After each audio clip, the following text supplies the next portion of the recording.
ditë që jam unë avokat i zonës Arda Maloku, ku ditë më parë kemi kuptuar se kemi ngritur një aktakuz kundër ministrit, domethënë këtë rast prokurori i shtetit ka ngritur aktakuz ndaj ministrit të zhvillimit regional zoti Fikin Damka, dhe për këtë sulm kemi një viktim të një gjënie femërore, këtë rast unë përfaqësoj është zonja Arda Maloku. Unë kërkoj që këtë rast të zbatohet drejtësia dhe të gjejë vend drejtësia në kuptim që zonës Arda të krijohet satisfakcione moral dhe material, por në anën tjetër edhe ne si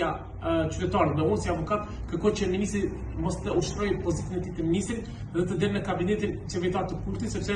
pasi që kemi të ngritur aktakuzën dhe janë fakte më së të qarta, unë jam indinuar me institucionet sepse nuk shkarkohet ministri Damka, duke ditur që kemi ngritur një aktakuzë dhe janë vepra penale më së të qarta dhe janë kamera. Andaj në ditën e vijim, sigurisht në seancat gjyqësore do të kërkojmë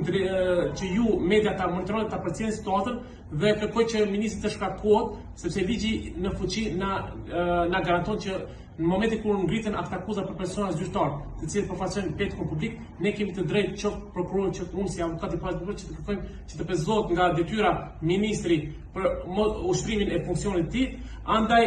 kjo aktakuzë neve na ka krijuar satisfakcione moral dhe material dhe gjithmonë kjo teza jonë ka dorë më së qartë, më së bazuar se ministri ka kryer veprën penale. Andaj zonja në fjalë këtu Arda Maloku është shumë e shqetësuar dhe është ndjer shumë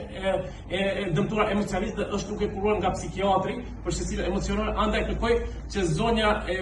presidente në fjalë dhe qeveria publike ta shkarkojë ministrin në fjalë, sepse kemi të ngritur një aktakuzë dhe presim që në ditën e vijim